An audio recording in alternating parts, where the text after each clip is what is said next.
We're live! Bonjour tout le monde! Bon jeudi! J'espère que vous allez bien, que vous êtes en pleine forme. Bienvenue dans la conversation Awesome Express de la semaine. Pourquoi Express depuis 2 semaines? Puisque mon podcast a été lancé il y a 2 semaines déjà et les conversations Awesome plus longues sont rendues sous la forme podcast.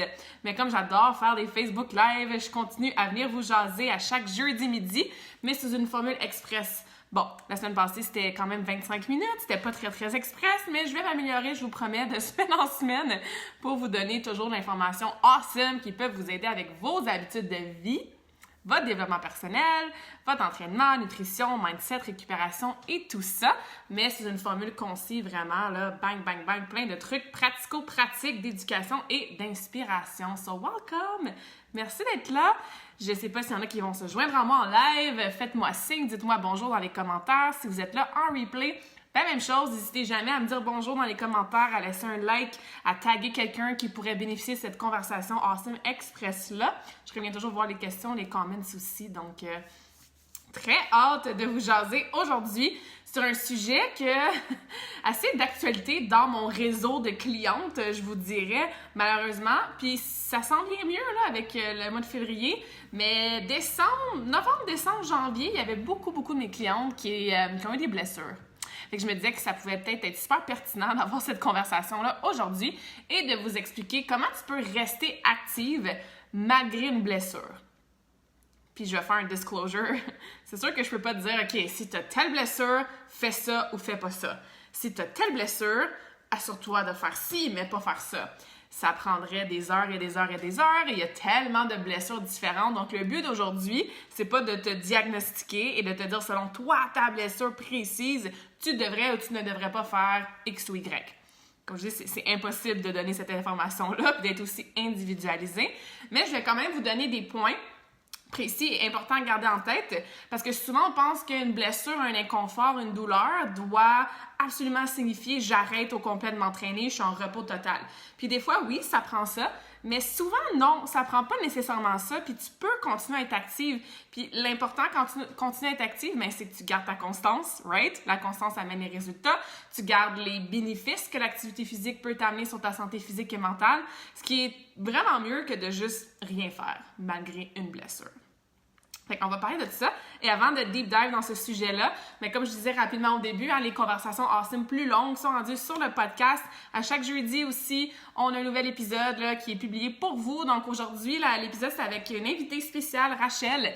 Une conversation que, en réécoutant plusieurs fois pour la préparer pour vous, même moi, j'avais plein de aha moments. Donc assure-toi d'aller sur le podcast Conversation Awesome avec Karmakin sur toutes les plateformes, Spotify, Apple, Google Music, Amazon Music. I'm like everywhere, guys, so go check it out. Cherchez Karmakin, vous allez trouver. Abonnez-vous à la page. Puis écoutez l'épisode d'aujourd'hui, là, c'était vraiment awesome. Et un sujet complètement différent de ce de quoi on va parler. Alors, comme je le disais, je vais vous expliquer aujourd'hui comment on peut rester active malgré une blessure. La première étape, assure-toi d'avoir un diagnostic précis, right?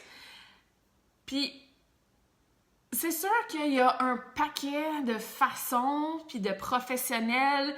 On parle des physios, des ostéos, des kinésithérapeutes, des médecins, des athletic therapists, des chiros. Il y a plusieurs professionnels de santé qui peuvent t'aider à avoir un diagnostic précis ou il y a plusieurs professionnels qui ne peuvent pas faire de diagnostic précis, mais quand je dis diagnostic, j'utilise peut-être pas le bon mot, mais bref, qui vont pouvoir, vous dire ce qu'il y en est à peu près, comment c'est arrivé, pourquoi c'est arrivé, qu'est-ce que tu peux faire, qu'est-ce que tu peux pas faire. Puis ça, c'est une question que tu devrais absolument poser à ton physio, ton ostéo, peu importe, quand tu vas la voir. Si toi, tu es habitué d'aller jogger, puis que tu as une douleur au genou, tu as une blessure au genou, tu devrais lui demander, est-ce que je devrais continuer à jogger? Puis elle va te dire si oui ou non, ou oui, mais différemment, ou moins longtemps, moins souvent. Fait que ça, c'est la première chose à savoir. Tu as une blessure, que ça soit une douleur chronique, que ça fait longtemps que ça commence à te faire mal un petit peu, je sais pas moi, t'as l'avant-bras en feu parce que t'es toujours sur ton ordi, ça commence à te faire mal au coude, ou que ça soit arrivé, bang, t'as foulé ta cheville en sortant dehors puis t'as glissé dans la neige, Il y a différents types de blessures, il y a différentes raisons, il y a différentes conséquences, il y a différents éléments déclencheurs. Fait que étape 1, assure-toi d'aller voir un professionnel qui va t'aider à te dire, bon, qu'est-ce qu'il y en est, t'sais. Salut Nathalie! Ah, c'est cool! Moi, ça me dit pas le nombre de gens qui est en live. D'habitude, je vois les gens, fait que, ben, merci Nathalie d'être là, puis de me laisser un petit commentaire. Si jamais il y a d'autres personnes en live, dites-moi bonjour, ça va me faire plaisir. Absolument, je vois les gens arriver, puis pas toujours les noms, mais au moins le nombre de personnes, donc c'est drôle que ça le fasse pas. Alors, merci Nat, contente de te revoir, contente d'être ici aussi, ici physiquement. Fait que ça, c'est l'étape 1, assure-toi d'aller voir un professionnel qui va pouvoir t'aider à dire, premièrement, bon, qu'est-ce que tu suggères de faire ou qu'est-ce que tu suggères de pas faire. Deuxième point important, comprendre qu'il y a différents types de blessures. Il y a des blessures que certains mouvements peuvent être recommandés. Il y a d'autres blessures qu'aucun mouvement va être recommandé. Exemple, tu te casses le tibia, non, on va pas faire des squats. On s'entend. Mais, je sais pas, moi, tu as une tendinite dans ton tendon, les muscles de ta cuisse, j'essaie de vulgariser, qui s'attache à ton genou.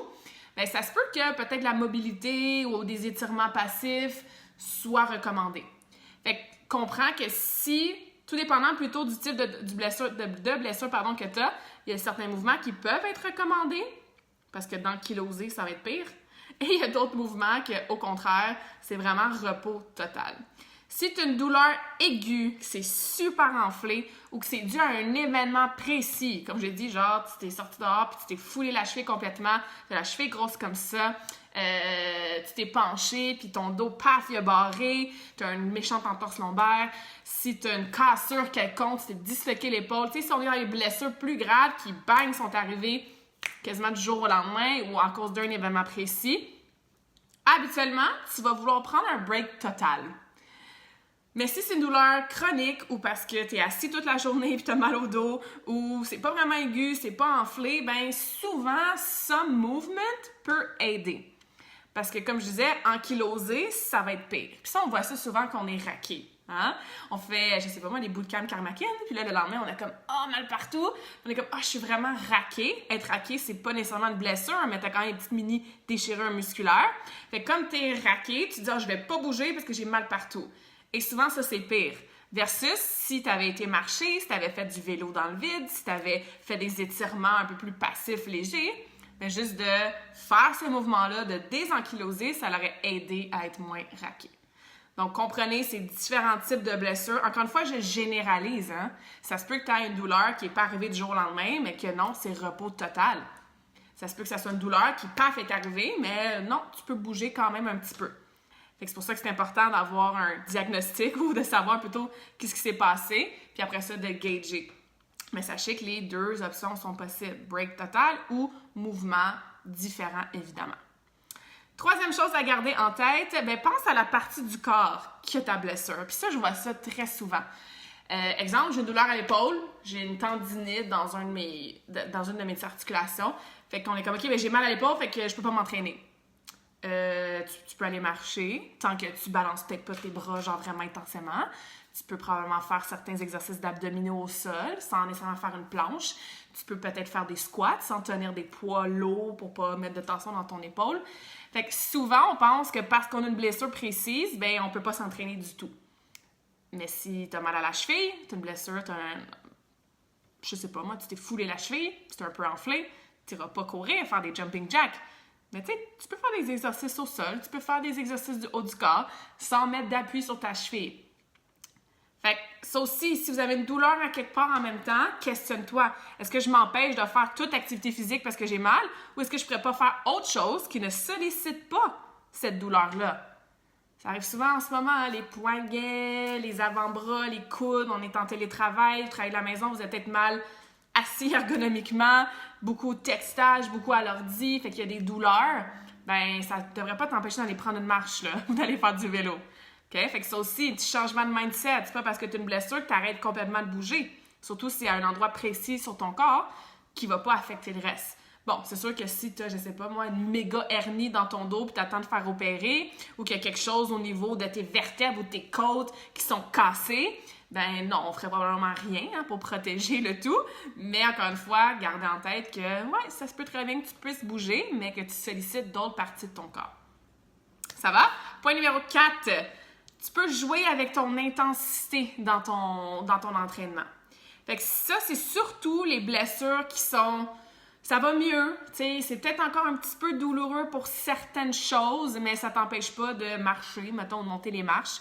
Peut-être que tu as un petit manque de mobilité, que tu peux lever ton bras en avant, mais quand tu vas en arrière, c'est comme « Ah ouais, là, ça commence à tirer un petit peu, puis tu as un rendez-vous chez le physio dans une couple de jours, mais tu veux pas rester absolument sédentaire. » Fait que de jouer avec ton intensité ou d'autres facteurs dans ton entraînement, ça peut t'aider à rester actif sans aggraver ta blessure.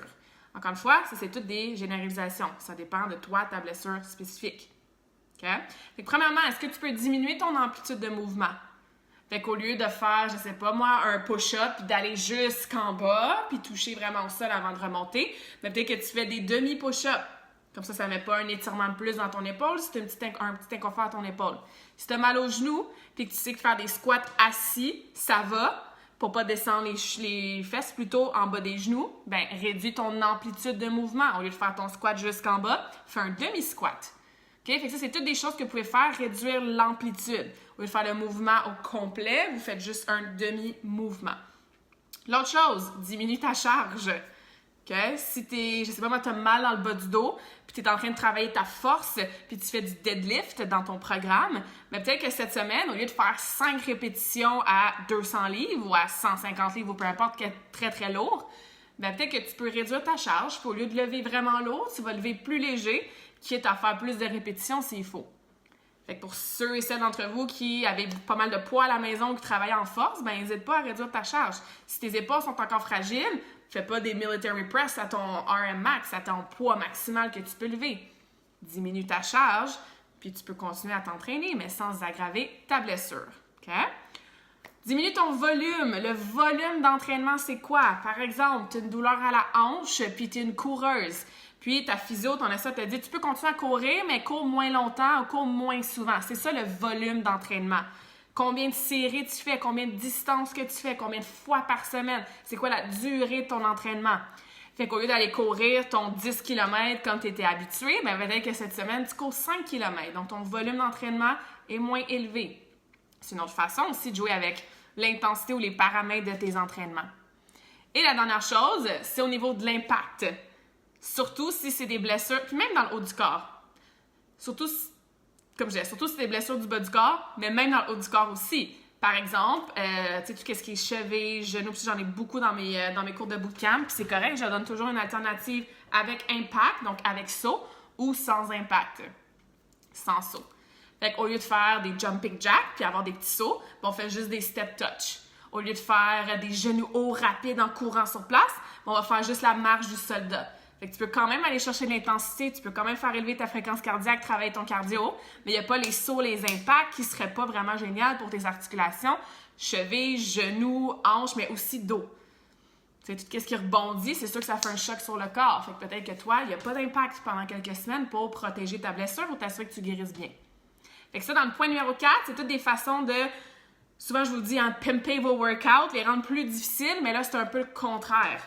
Tu continues à les faire, tu continues à être actif, tu continues à travailler ton habitude, ta constance, mais l'intensité ou les paramètres sont un peu différents. Comme ça, tu n'aggraves pas ta situation. Alright? Et dernier truc numéro 5. Bonjour Rachel, bon jeudi, merci d'être à l'écoute. Truc numéro 5. Si tu es vraiment dans un stop total, ce qui veut dire que tu as une cassure, tu as une commotion cérébrale, je sais pas, mais il t'est arrivé quelque chose au niveau de ton dos, ton tronc, puis tu peux rien faire physiquement, OK? Ben, assure-toi que tout prend pas le bord. Hein? On parle de quoi à chaque semaine? On parle de nutrition, on parle de mindset, on parle de développement personnel, on parle de récupération physique, récupération mentale, on parle de, Rachel dit, ton truc de jeudi dernier fonctionne, tout noté à l'horaire, on parle de gestion de l'horaire. Cool, Rachel, je suis contente que ça t'ait aidé. On parle de tellement d'affaires. Fait que c'est pas parce que en ce moment ou pendant quelques semaines ou mois, tu peux vraiment zéro bouger, t'entraîner parce que tu as une grosse blessure grave, que tu es obligé d'être à zéro mouvement, que tout le reste prend le bord, que tu te mets à manger de la scrap, que tu te mets à arrêter de faire ta méditation, que tu planifies plus tes bonnes choses dans ton horaire. Au contraire, OK, le temps que je mets d'habitude sur mon entraînement, mais comment je peux le mettre dans d'autres choses qui vont m'aider avec ma santé from the inside out? Ça fait longtemps que je veux lire un livre sur le développement personnel. Ben good, mes 3 fois 30 minutes d'entraînement que je faisais d'habitude, je vais faire 3 fois 30 minutes de lecture. Quand je me réveillais le matin super tôt pour aller faire mon jogging matinal avant de commencer ma journée, ben là, je vais continuer de me réveiller à cette heure-là, mais je vais faire, je sais pas moi, un meal prep à la place. Je vais préparer plus de repas, je vais focusser sur mon pilier nutrition pour faire plus de repas maison. Okay? Donc, si tu es vraiment en arrêt complet, faut pas que toutes les bonnes habitudes prennent le bord, là. Au contraire, peut-être que l'entraînement prend le bord pendant un petit bout, mais focus sur les autres piliers, ça va vraiment t'aider à te remettre sur pied, à rester dans un momentum, à continuer à prendre soin de ta santé différemment, puis à continuer à t'optimiser aussi, puis à performer, puis à t'améliorer, même si il y a un des piliers qui est sur pause. C'est super important. Puis si tu fais un sport spécifique, exemple du patin artistique, ou que tu as un autre sport, ben pendant que tu es en arrêt complet, visualise quand même toi-même en train de faire le sport. Quand tu vas retourner à ton sport, le retour va se faire beaucoup plus facilement. La visualisation, on en a déjà parlé, j'en parle beaucoup avec mes patineuses, mes athlètes. OK? Fait que toi aussi, si tu es habitué d'aller faire ta course, puis là, tu es inquiète que tu seras plus capable de courir aussi longtemps avec une si longue distance dans le même nombre de temps, ben, OK, pendant que tu es en arrêt, fais juste visualiser, puis te sentir courir dans ton corps, puis te voir franchir ton 10 km en tant de temps. Puis la visualisation va t'aider à ton retour à la course quand ta blessure va être mieux et va être guérie. Alright? Donc, j'espère que ça vous aide.